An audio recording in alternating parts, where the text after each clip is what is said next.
Now, this is Talk Time. We're looking at the Sustainable Development Goals, or SDGs. This morning, there are a set of targets which the United Nations will adopt next month. We'll be assessing Nigeria's compliance with the Millennium Development Goals that will be phased out this year and see what the country needs to do to attain the SDGs. And I have a development expert who better to discuss this morning than Abimbola Junaid in the studio. It's good to have you. Good morning. Yes. Can we even talk about SDGs, Sustainable Development Goals, without, taking a cursory look or an assessment of the MDGs, that's the Millennium Development Goals? Definitely How not. did we fare with those? There were 8 in all, if I'm not mistaken. The Millennium Development Goals. Yes. Millennium Development Goals. Yeah. Yes. How did we fare with that? I would start by actually saying that how we fared would not be the ideal place to start, rather than to look at the goals themselves. Yes, and the goals were actually put together by a group of men at the UN, and it's been criticized as being very narrow and really bogus. So in terms of measurement of how we fared, it would be based on what as a country we feel we have achieved, because there weren't really there weren't targets and there weren't indicators. So that's what maybe I should start by itemizing them. Yes. Number 1, eradicate extreme poverty and hunger. Yes. Achieve universal primary education. Yes. Promote gender equality. I'm Yes. sure that will really concern you a lot there. Yes. Reduce child mortality. Improve maternal health. Combat HIV, AIDS, malaria, and other diseases like tuberculosis. Yes. Ensure environmental sustainability. Yes. And develop a global partnership for development. Yes. During my research, I found out that the UN had actually, given a real good pass mark, especially as it concerns poverty. Yes. They say poverty has been reduced by half. By 50%. Gender equality, that a lot has been done in that area. Yes. Impressive achievements in the area of HIV, AIDS, and what have you. Yes. So, I mean, like I said, they would definitely score it as a pass mark, because, what they've said is, countries work around these 8 goals, and that's what you should look at, because the Millennium Development Goals, or any of those goals, is actually like a focal point for policy direction of every country. And funding, of course. And funding. But again, that is one of the issues with the Millennium Development Goals. Some of the developed countries actually feel those goals really are for developing countries, and they are just there to actually fund it. Putting into consideration that you have member states in the UN, so really it should be something broader, something that even other countries that are developed can be a part of. But they felt in this Millennium Development Goals, they have actually been more of funders to developing countries like Africa. So that's why in measuring the outcome, again, the focus is on Africa. It's on, for example, Nigeria. What have you been able to achieve? And again, it would be what we feel we've been able to achieve, because you aren't actually having a target or an indicator to say, I have done this, this, this. You should be seen to have been doing it and holistically have achieved something. But that's what makes the Sustainable Development Goals quite different. The UN took time out to do a large consultative process, which is still ongoing. They were able to bring in the same other countries that felt, the other one was too narrow. And in this development goals, they're actually thinking of human rights, which was missing in the other one, in the Millennium Development Goals. And when you say women equality, it's actually broad. So what aspects? So now in this present one, they're actually looking at some things in terms of domestic violence, curbing any sort of harassment in the business environment. As in breaking it down really, and narrowing it so down that to you can specifics. actually have targets. And that's why they have like 17 of them. So that you can actually have indicators. Okay. It was even more than 17, you can imagine. It was over 34. And, countries have been saying this is what should be in. But the beauty of it was that it was shown to the world, to the publics, and, So over the months, because this has been going on for like 3 years, they were able to then narrow it down, and then in September they would either seal it or, but I don't see anything being taken out. Yeah, so let me come back to the question of, okay, let's take it one by one, as much as we can this morning. Let's look at poverty. The UN says they have succeeded by, having poverty by 50%. How does that reflect in Nigeria for you?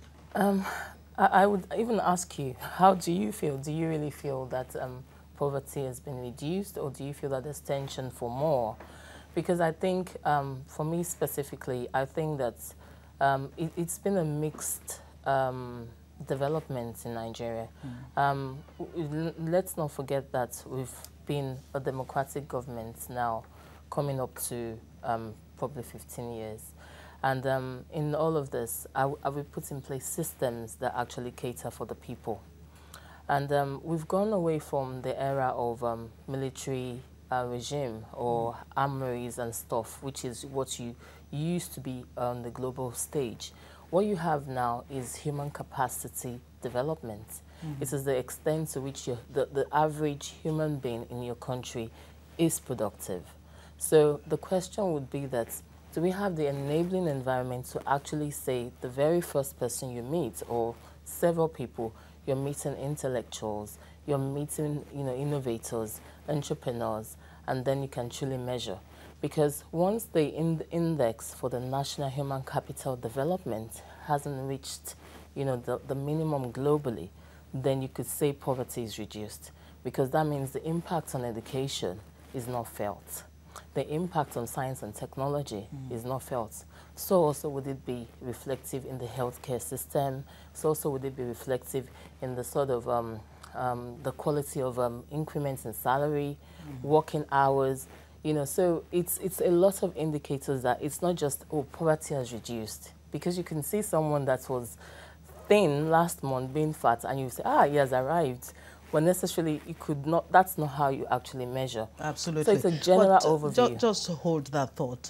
We'll take a short break and come back. We have another guest who will be joining us. Of course, I'm speaking right now with Abimbola Junaid, a development consultant. She'll remain with us. Stay with us.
right, you're watching TVC Breakfast. I have another guest right here. Like I told you before we went on that break, a lawyer and management consultant, Fola Kudenbu. I'd like to ask him the meaning of that name after the show.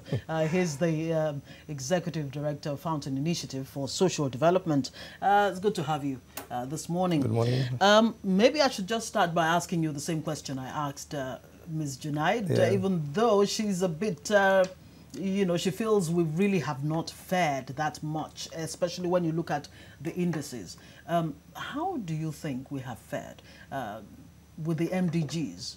Before, of course, we can talk about the SDGs. Yes, I mean, I think listening to her, I thought she was actually a bit fair in terms of her response, in terms of whether we have achieved the development Millennium MDGs in Nigeria. In actual fact, we haven't really done much in relation to it.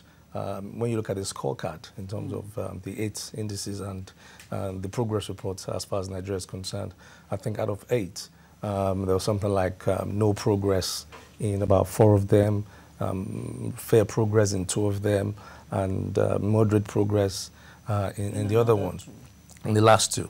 And that's literally being mild about it. If you look at poverty, you were asking her earlier on, and she was saying to her, do you feel that in Nigeria, poverty is fair? It's not. 110 million people in Nigeria live in what is described as extreme poverty, which is... At least the Vice President talks about it all the time. Much recently. Talks about it all the time. 110 million people, that is the biggest issue we have in Nigeria today. Less than $1.25 a day. That doesn't mean much, but when you convert that to Naira, that's about maybe 300 Naira a day to feed, to clothe, to do everything that you do. You realize that actually it's nothing at all. So on that alone, we've failed, and that's just the reality of the situation. Mr. Kudenbu believes that we have failed, basically. Now, what do you think could have been responsible for this? Like I said earlier, that the Millennium Development Goals didn't have a well-consultative approach to it. It was given to the member states of the UN, saying this is what the UN has come up as the focal points for development, without actually putting into consideration the root causes of the 8 goals that they actually give to the nations to go. And also in terms of the funding, because that's a very crucial part of it. Economic development was missing in there. And you would know that that is a very huge part of being able to achieve these goals. What's the budget of each country? What are the indices in that budget to ensure that they do want to achieve these goals? And also, like I said, the targets and the indicators were not firm. It was left to the countries to write the reports, and you know, I think when you're monitoring a project, you actually don't leave it to the implementer to come back and tell you how I fared. There would actually be a portion in the budget to say monitor and evaluate, you know. So these are some of the issues that have affected the Millennium Development Goals. And in the review of it, that's what they have tried to then input into this new setting of the Sustainable Development Goals to make it more inclusive. And like we know that Ban Ki-moon is in the country, the scribe of the UN, and that is to get the buying even before it is actually then launched and said sacrosanct to the next 15 years. Did we even have do we have the tools to be able to come up with, you know, the indicators that she has said to actually measure the level of success or failure of this Millennium Development Goals? I don't think we had the tools to begin with, and that was a major setback in terms of how you measure the success of it. What needed to happen was to have a framework that allowed each country to you know, progress at their own pace, and allowed for, yes, self-review, but also external assessment to see how those the reviews, the personal reviews, to validate them, if you like.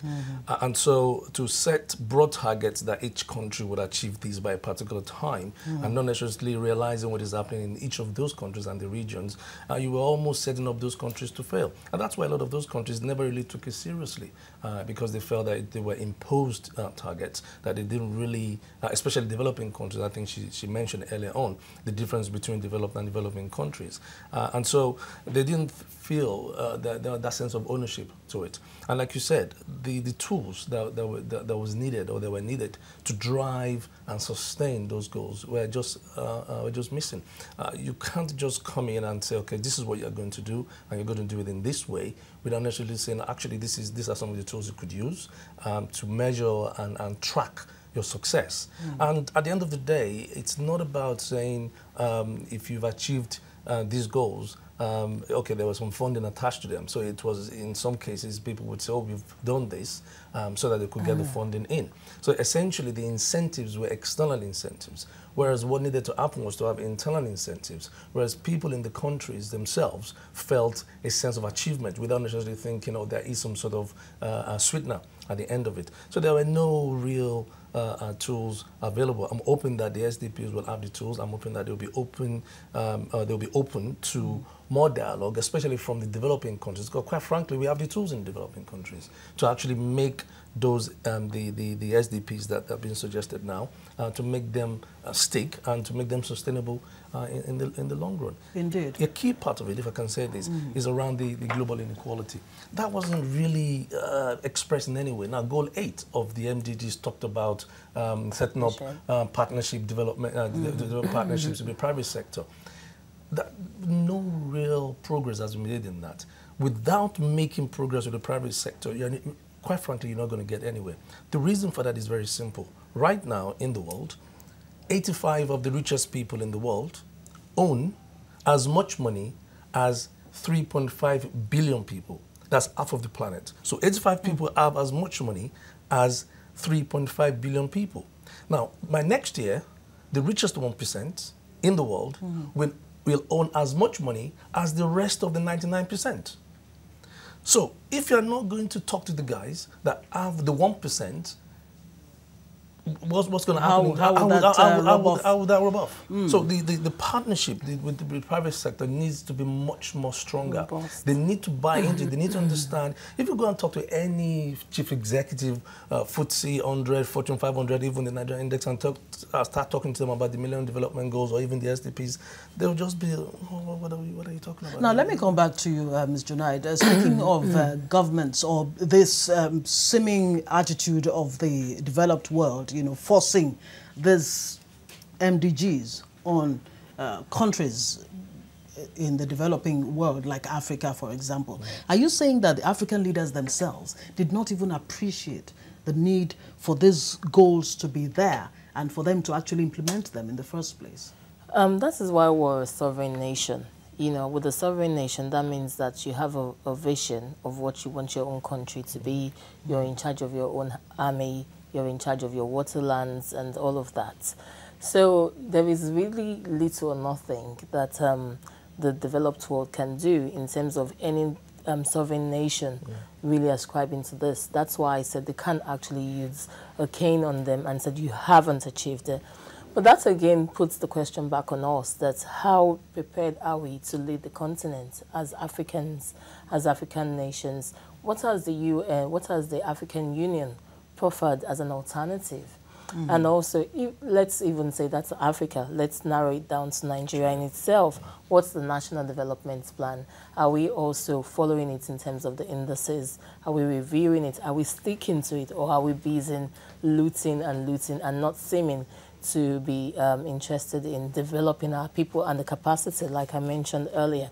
Because once you realize that it's a global space for competition of the minds, and not necessarily the guns and the armories anymore, then you would invest, and nobody would tell you to come and ascribe to something, because they would say, you know what you're doing, it's going in that right direction. They can only then come to borrow, and we saw that with the Ebola case in Lagos.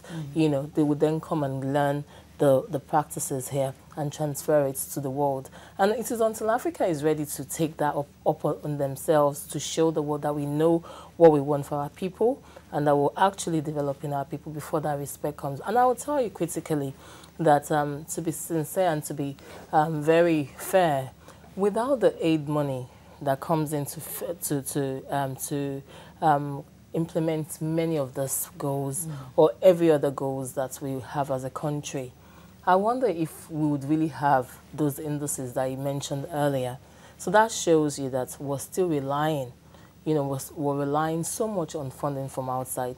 And again, they say, who pays the piper? Dictates the tune. So now, speaking of development, it's good to talk about MDGs, SDGs, and all the DGs that you want to imagine.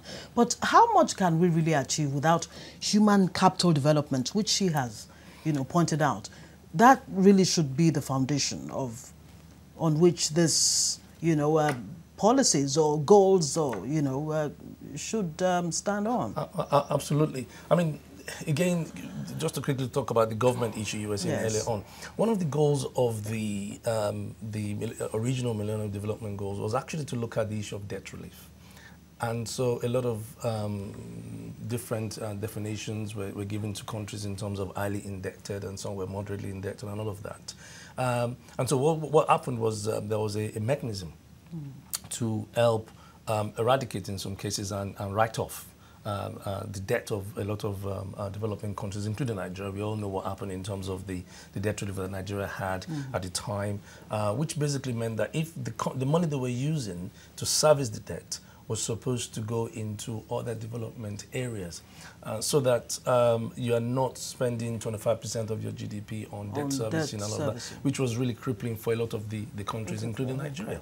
Now, if you look at Nigeria today, we said 110 million. Would you say that about 10 years ago, the debt that Nigeria had was essentially zero? So the money that we could have been using to service those debts, we didn't need to pay that money.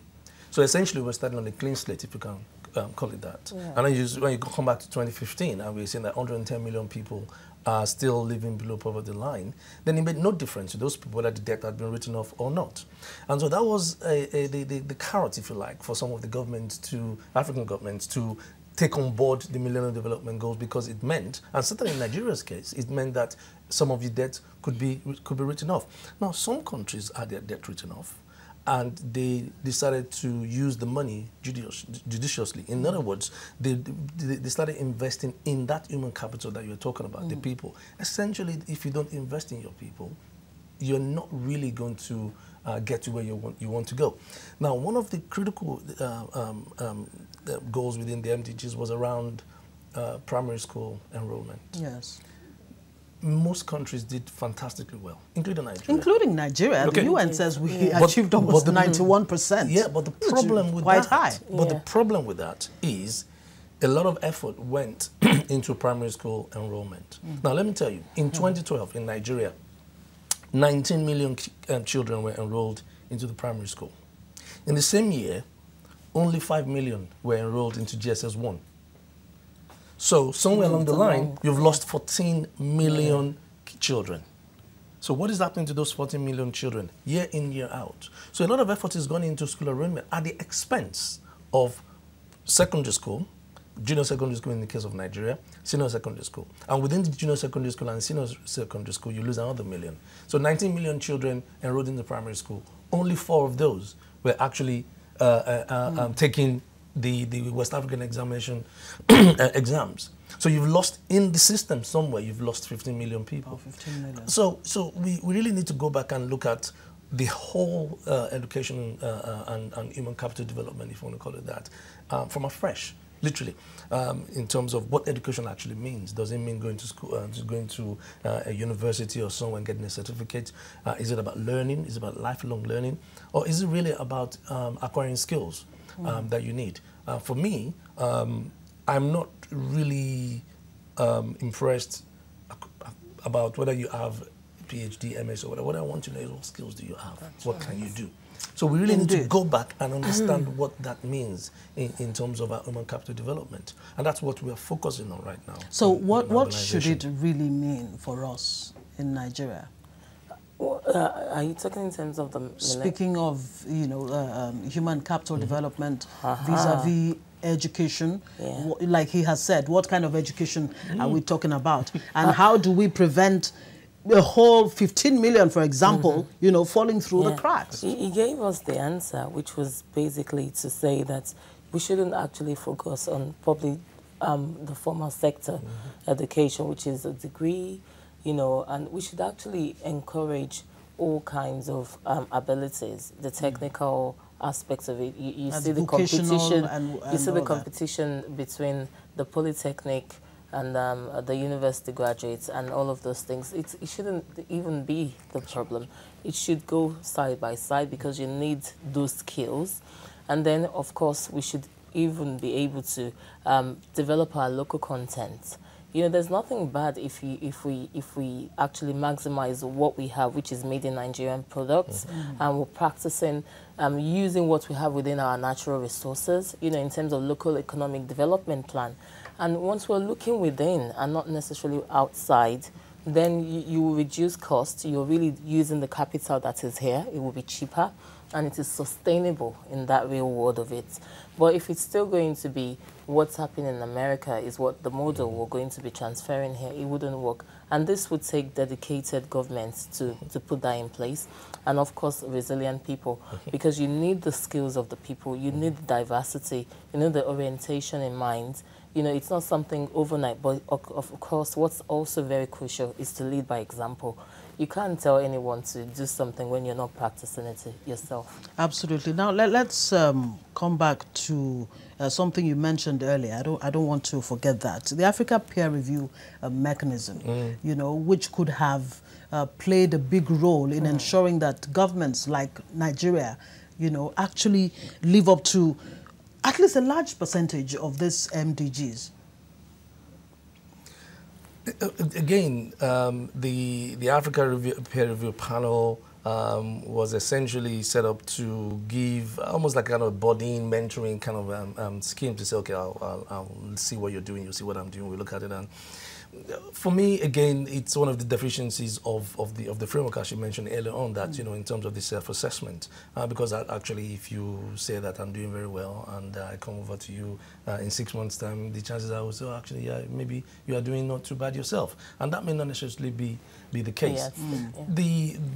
What tends to happen is in institutions like this, instead of having a means to an end, the peer review and all of those things become the end in itself. And that's the problem. It's the same with when we talk about in Nigeria about democracy, we talk about elections, and you think once before the elections is gone, that's the end of it. Actually, it's just the elections is just a tiny part. After all, it takes place 1 or 2 days in every 4 years. It's just a small part of the entire democratic process.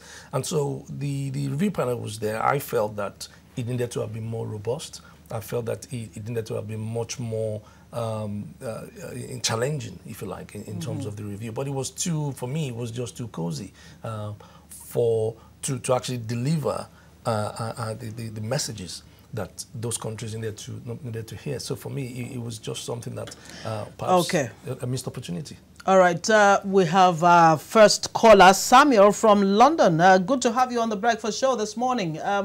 What do you have to contribute to what we're discussing? Yeah, thank you. You see, my contribution is that these MDGs, they set targets for the nation and all that. But what is important for them, what they need to do is to measure their performance in those targets, because you can't set a target and then you didn't measure it, because that is how we keep having Vision 2020, Vision 2010, 2012, 2020. It's because we don't really look at what's going on.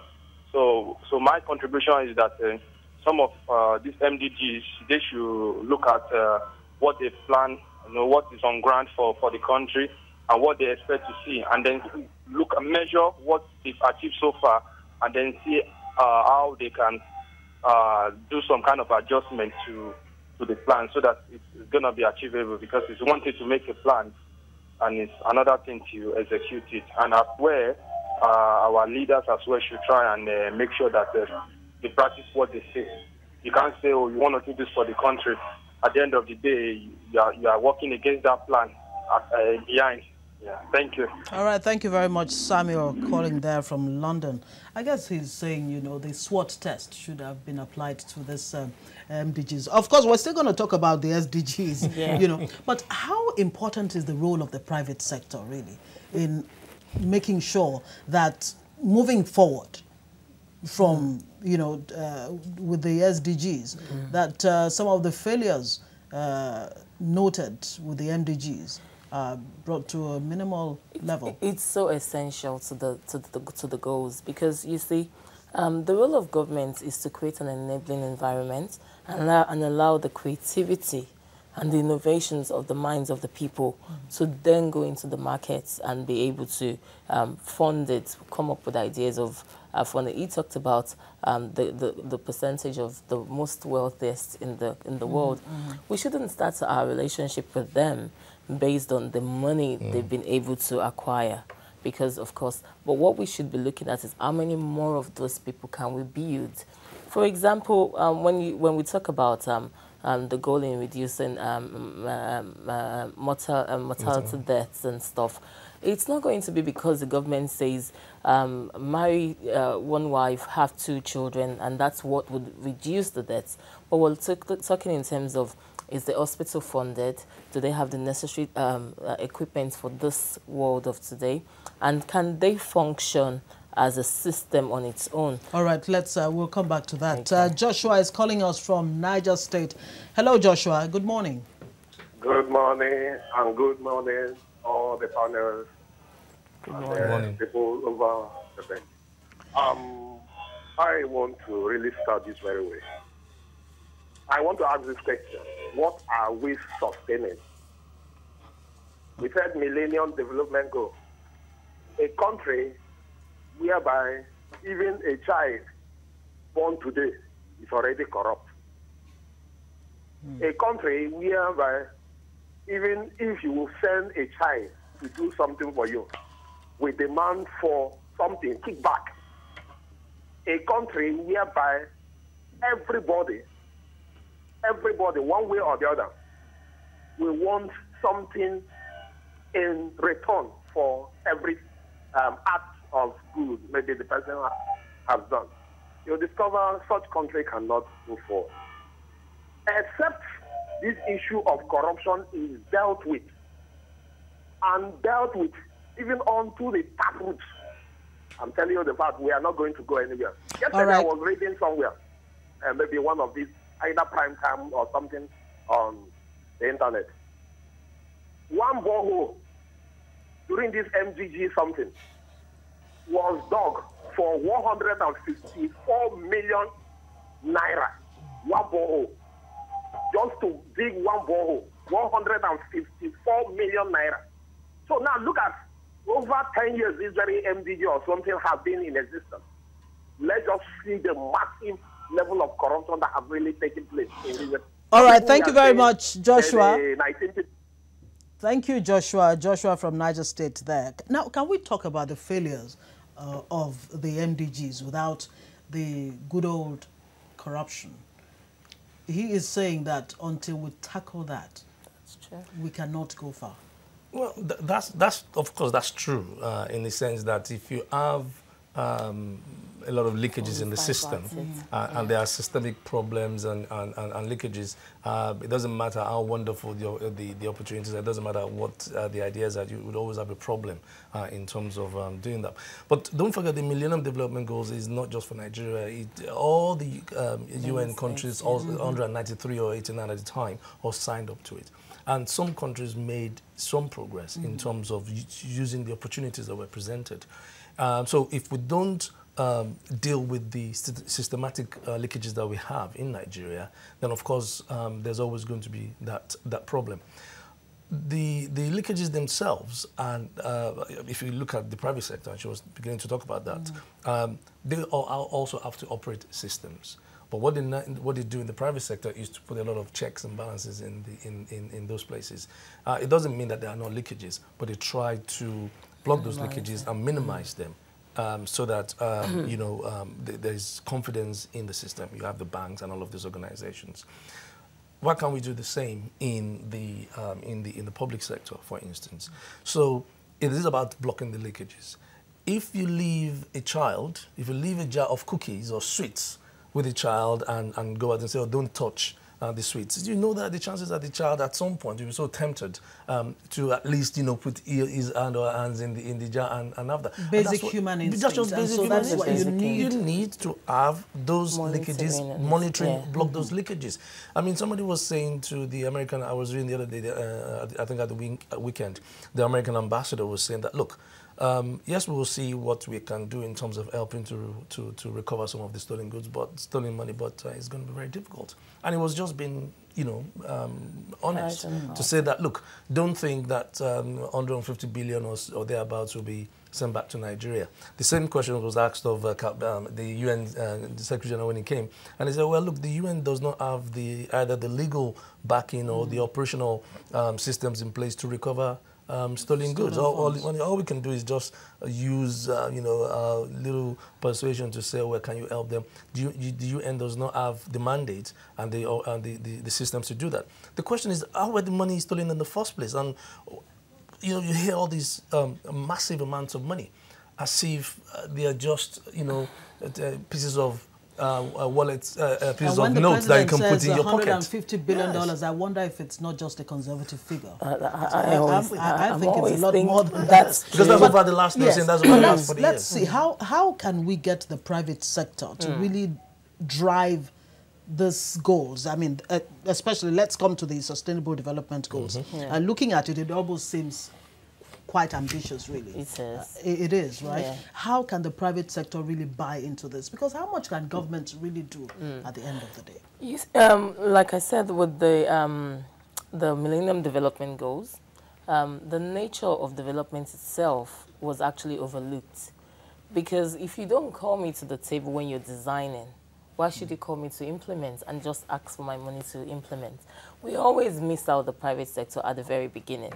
So I'm hoping that the UN has done as much consultation with the private sector in this, and there's something that does take place with the private sector. They are there for the profits. You and I know that. But of course, going with the line of their corporate social responsibility, ethical society, and all of that, they would honor you to even be present, to observe and to see how they can still make money out of that. So, but what we always miss that, it is at the point of the funding. It is about at the point of technicality. We haven't brought them in from the very beginning. So many a times, what the private sector would do is tokenism. Let's just, it's about, okay, let me just fund this thing, or let me just try and take what they're doing and let my organization do something in tokenism. But they're not partners, which is what they do with the government. They go into a deliberate partnership with the government so that they can get the policies that will aid their business environments. So the development world needs to start looking at the the private sector from that angle. I'll share an experience with you. Okay, let me take our Gaba from Benue. Hello, Gaba. Thanks for joining us on the Breakfast Show. All right. Good morning. Good morning to you. And morning to the guests in the studio. Good morning. Good morning. I want to say that, you see, I don't know how the UN can set, this kind of goals for an indisciplined society like ours. Because the bane of our problems, the bane of the headache we have, when you talk about human capacity development, I don't know how we're going to do it. It's not we're looking at people who are interested in the certificate, but in the real practice of what they have, the knowledge they have acquired, they are not really interested on making it available to benefit the country. And so we're just moving in a very vicious circle. In my place, most of these MDG projects were contracted. I saw some of these contractors. They were reverend fathers, and the society where you cannot depend. That has gone so low that you're not pushing a project that is supposed to be executed within the corporate organization. You are now depending on reverend fathers and pastors to execute this project. I can show you there is one behind my house, a building carrying the MDG badge on it, but it's in the middle of nowhere, in the bush. It's overgrown by this. It has even the environment there has been turned to a dumping ground, and people are defecating everywhere. How can we be like this to ourselves? I think that we need to come home and set goals for ourselves. If we are going to set the wrong goals, let us come out and set the wrong goals and let the whole world see. If we are going to continue to abuse ourselves and wash our dirty lining in the public, then let us do it by ourselves. Thank you very much. Thank you very much, Gaba. Of course, he talks about putting round holes in square pegs. Square pegs in round holes, the case that he cited there. Yeah. And, you know, he said something very important there. We are the ones that really should be setting these goals for ourselves. Do we need to be nudged by the, by external forces? Like the UN, for example. I was going to share something about the private sector, but I'll then share something else. My background has been, I've lived in the UK 15 years before returning to Nigeria.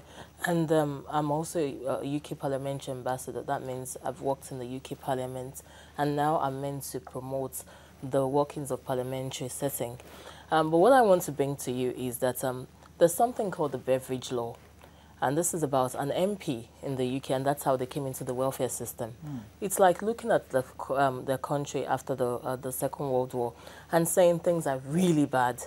But we can't continue this way. So what's going to happen to us? And by themselves, they actually did an intense review under the leadership of this beverage person, and they came up with a welfare system. And now those 5 giants, you know, they said the things that would kill any society is disease, squalor, education, homelessness, and all of that. And if you look, you know, I'm talking about how many years down the line, those 5 pillars are still what they're tackling. Until you come to it by yourself. The rich was getting richer, but the poor was eating the rich. You know, they couldn't deal with the number of mothers and all of those issues. They of themselves came there, and up till today, they're building the society on that pillar. So until we as a people come to that, parliamentarians, thinking about the role, why you're there is not to amass well. I think if you're amassing well, it's a very poor way of even enriching yourself, because you're putting your mind at the lowest possibility. You're not actually, and that's what's holding us back. So until our parliamentarians, the governments in power, the people themselves realize that we would only evolve when we are ready. No matter what people bring to you, if you don't own it inside of you and make it a culture, because if it's not a cultural practice, it will not be sustainable. Okay, let's take Fabian from Kaduna. Hello, Fabian. Good morning. Good morning. Good to have you. Go ahead, please. Yeah, we are talking about Nigerian corruption or not corruption. No, we're not necessarily talking about corruption. We're talking about, we're doing an assessment of the Millennium Development Goals as we're getting ready to move on to the next level, which is sustainable development. And the question is, how can we sustain what is not there in the first place? That's right. Okay, so we're not talking about corruption. Okay. But you know, like in Nigeria. All right, we'll have to let caller there go from Kaduna, Fabian. Let me pick up on some of the issues around the private sector, because I think it's crucial to do that. In Nigeria, for instance, there isn't really an ongoing dialogue, exchange of ideas, exchange of policy issues between the private sector and the government on one hand, in the executive, and even the judiciary, the lawmakers on the other hand. Everybody seems to be doing their own thing. And they only lobby. Yes, and hopefully that, okay, maybe we'll meet in the middle somewhere. there needs to be an ongoing dialogue between the organized private sector, whether it's the Manufacturers Association of Nigeria, the Chambers of Commerce, and all of that. Those are the companies that, after all, employing and creating jobs and employment for people. The reality is that even the richest people still need the people that are not as rich as them. Absolutely. They cannot, those 85 richest people in the world cannot just put themselves on a beautiful island and say, you know what, let's forget about everybody else. Yeah. We're just going to enjoy ourselves on this island. That's just not going to happen.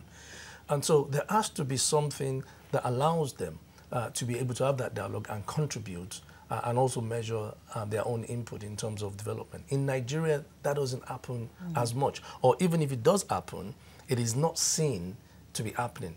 So it's all sort of behind closed doors, like you said, lobbying and all of these things. It needs to be much more open. It needs to be much more transparent and explicit, so that people can see how my own ideas, my own vision for where I live, I can make a contribution through this mechanism. And so that would happen. If I can just quickly talk about the organization I'm working with in Nigeria at the moment, the Fountain Initiative for Social Development is a social enterprise investment organization. What do we do? Three main things. We have an entrepreneurship academy where essentially we train people in entrepreneurship and help them to set up businesses. We've done about 4,000 of those in the last 5 years. We have a vocational training center where we equip people with a variety of vocational skills so that would enable them to literally, after 4 months or thereabouts of finishing their training, they can start their own business or get a job and earn a living. Okay, we'll get more of that. Let's take Karim from Calabar. Okay, we lost that connection there. Now let's come back to the issue of policy, where government really comes in. You see a lot of policy somersault. One government comes in with, you know, beautiful policies and what have you, like the needs, seeds, and all of that. I wonder if those are still in existence. Another government comes in and totally throws it out. How can we, you know, sustain any development with this kind of situation? There's too much motion without movement.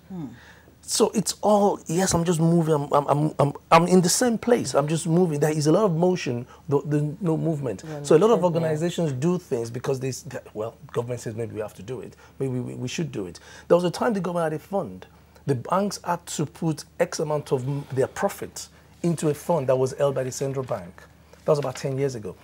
And the idea was that that fund would then be used as a starting fund for businesses and all of that. And even the central bank did not even disburse the funds, even though those funds were actually deposited in that particular account by the banks. So the question then is, what was the whole point of actually saying that you wanted to have a fund that banks could put money in? It was just a knee-jerk reaction to something that happened somewhere. And then it's, oh, let's quickly do this. And then you put it in, well, 6 months later, it's not really working. Then you go on to the next one. That's not the way to do things. And she gave us an idea of the system in the UK. There has to be key pillars that guide what we do in terms of policy development, in terms of implementation, in terms of review, and in terms of the impact that the policy we have. Yes, we measure the outputs, which is the numbers, but also we measure the then what. So if you achieve 10% increase, what has that 10% increase done? So in gender equality, if we have 50% of directors in the companies in the stock exchange, if they're all women, then what? Are we going to see a marked increase in terms of XYZ? So we need it's not just setting goals, exactly. It's about how they impact on the system eventually. But let's come to sustainable development goals. One of the goals is end hunger, achieve food security, and improved nutrition and promote sustainable agriculture. Now, in an economy like ours, it's a monoproduct economy. How likely are we to achieve this goal if we continue to be reliant on oil, for example? I would use an example. Just 2 days, on Monday actually, we were in a community and we just carried out the basic health checks on grassroots women. We had 57 women come for the blood pressure test, and I would tell you that 45 of them went over. out of 57, 45. And when I say tipping over, I'm not saying just maybe by 20. Some Major doubled numbers. what should be the standard of 120. Some were having 240. Some, so that shows you that it's a ticking time bomb. It's not going to be because we write it there. It's not going to be because the government has signed up to the Millennium or the Sustainable Development Goals. It's going to be because it's an inbuilt right from the foundation. Because changing one's lifestyle is not easy overnight. The level of your resource would also determine what you eat, what you drink, the availability of the environment. We as a nation, I know that in Edo State, they're actually building a fertilizer farm, which in developed countries, they're trying to eradicate to ensure. So again, it goes back to what is said earlier in terms of what exactly are we trying to build? What pillar, what is the drive for the nutrition of our people? Why do you want to make sure your people are healthy to prepare them for the future? It's not tokenism to say you're feeding children in schools. It's a deliberate long-term plan that is measured. What's missing in the public sector is targets. And nobody gets fired, everybody gets paid, and it's bloated. So until the government starts practicing from there, again, a lot of the sustainable development goals, not just agriculture. We in this last regime, the last government, did blow up in terms of agriculture and all of that. But as the impact fell, is it sustainable? That's the question. It isn't, because even the word there. Yes. When you say you're right, what do you want to sustain? What do you want to You've sustain? said it earlier. You say, well, if you're saying these are sustainable development goals, what are you actually sustaining? In my mind, this is all playing with words and just changing things. Okay, it's no longer millennium because it was easy to say millennium because it was the millennium. I want to say something in addition. The policy doesn't match what we're doing. If you're going to allow the influx of imports of cheap goods and all of that, and the high rates of cancer, radiation and all of that, it's from all of those indirect policies. When you're allowing a tobacco firm to be established in your state because of job creation, it's only killing the people gradually. So when you look at it holistically and then deliberately come up with a local economy development plan, you will look into health, shelter, you will look into security, climate change, and all of those things. It won't be because because this is tokenism. What makes you think, health is the biggest issue we have here? That's right. It may not be. It might be ignorance. In the North, for example, you could say it's, underage marriages. It could be that it's a lack of development. So it's the reason why it's 17 is because it's a potpourri. The countries should look at what is there, what's suitable to you, likely, that you would fund, a counterpart funding kind of relationship, and you start developing it rather than narrowed goals of the 8 that we saw in the past. So that's the sort of thing. So looking at this present government, what is your reading from the body language that, these goals can actually be sustained? Especially, in the fight against corruption, is that the place to start? No, I don't think it's the place to start. Because, again, if you're saying you want to sustain something, there's got to be something that you want to sustain. What we need most in Nigeria today is not sustaining, it's building. That's what we need to do in Nigeria. I'm building not just in terms of infrastructure. She talked earlier on about building what now? Are you talking about the foundation? Have we even built the foundation? And that's what I'm saying. That's what we need to do now. All of those things have to be present. And we need to understand that this is not a 1-year, 2-year project. We need to understand that this is a long-term project. It's probably going to take about 50 years or so. So we don't necessarily need to say, oh, what has this person achieved? This person hasn't really done anything. We haven't seen his achievement or achievement in the last 2 or 3 years. That person is there to lay the foundation. Somebody else will come and take that to the next level. Another person will come and take it. That's what we need to have. But having a set of basic principles that underpin the things that we need to do. That is what I think this present government wants to do now. That's why they're going back and looking at some of the other things and say, let's actually do that.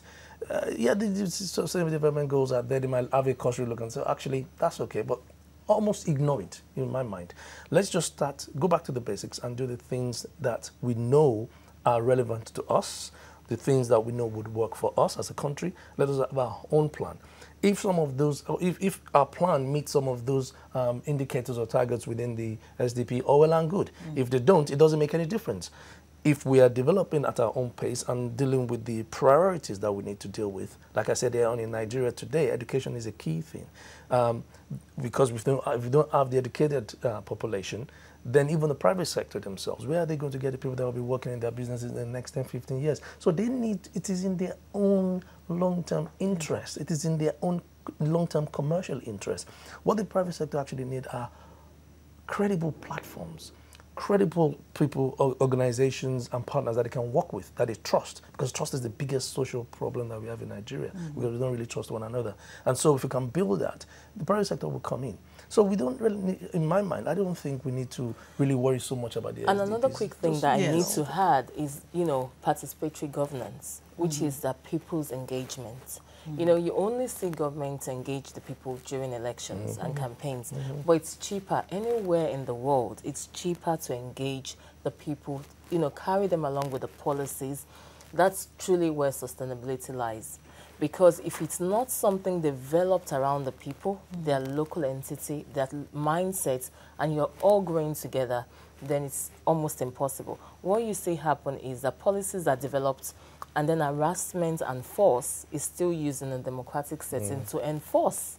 That's totally not the reason why we have a democracy. It's that you engage the people, you invest in, you know, educating the people and changing of their mindsets for compliance. So in this present regime, I think what should be their priority is people's engagement.